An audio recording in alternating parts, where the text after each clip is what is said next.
the last 100 years, film has traditionally been 4x 35 millimeter since the silent days.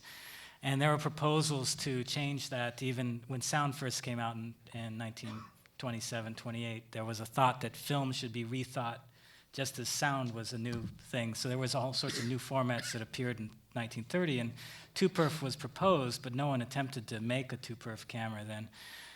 After the end of the widescreen revolution of the 50s, the last format to come out was 2-perf Technoscope in 1960. And it was popular for lower budgeted filmmakers, and I think it was developed at Technicolor Rome. And the reason it was the quality seemed high enough, even though it was a half-negative format, was that back then the blow-up process from 2-perf to CinemaScope, which was the release print format, went through the Technicolor dye transfer process. So they didn't have to go through a color interpositive, internegative system. They went directly from the color negative to black and white separation masters, and then from that to the dye transfer prints. So Technoscope died out in the mid-70s basically because dye transfer printing died out in the mid-70s. And the reason it died out is because it required large print orders for it to be cost-effective, because most of the expense of dye transfer printing was setting up the matrices. The actual prints were fairly cheap to make, but it cost thousands of dollars to set up the black and white matrices. And when the average print order declined in the 70s, because most films only had 100 prints or so made, Technicolor felt it wasn't financially profitable anymore and got rid of the dye transfer process.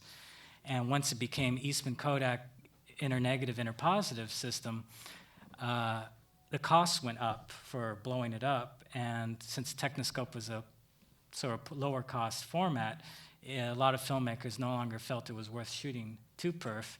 And the other demise of 2-perf was that that was exactly the same time all the modern sound cameras came out, the Panaflex, the BL1, and Technoscope pretty much died out just when those cameras came on the market, so no one bothered to build any modern 2-perf cameras.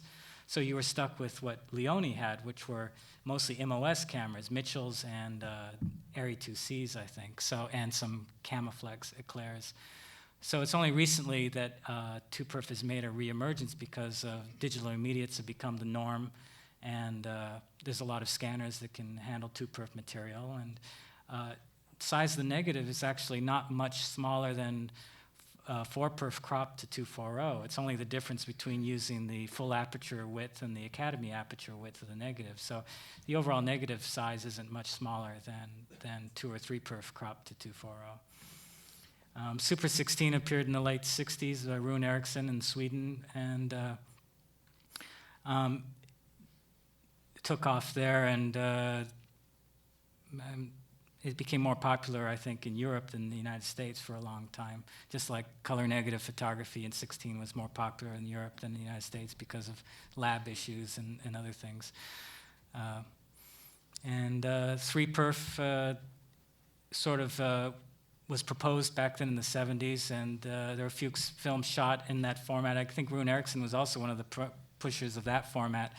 But it didn't really take off until television production embraced it, mostly as a way of saving money on stock while capturing a 16:9 negative and protecting for later HD broadcast. But it's mainly a cost-saving thing, I think, more than anything. But now, again, with digital intermediates, suddenly 3-perf became viable for features because everyone was scanning the negative anyway, and it didn't matter what format you started with because you can output it to any other format through the digital process. So 3-perf, 2-perf, all these alternate formats have sort of taken off again. So digital intermediate helped the current renaissance in 2-perf as well? Yes. Interesting. Yeah, I mean, it's all possible to do all these blow-ups the old-fashioned way in an optical printer. It's just that compared to shooting a contact printed format, let's standard 185 or anamorphic, before digital intermediates came out, your choice was either a contact print format or an optical printed format like Super 35. And ultimately, it's still some ways cheaper just to shoot in a format that just can be contact printed because you don't have all those intermediate steps. But once digital intermediates became the norm for all post-production, that was a cost that it's expensive cost. I mean, that it's still expensive today, but once it became the norm, everyone had to budget for it anyway. Suddenly, one way to sort of pay for it to some degree was to save money on the format, the shooting format, and that popularized 3-perf and 2-perf.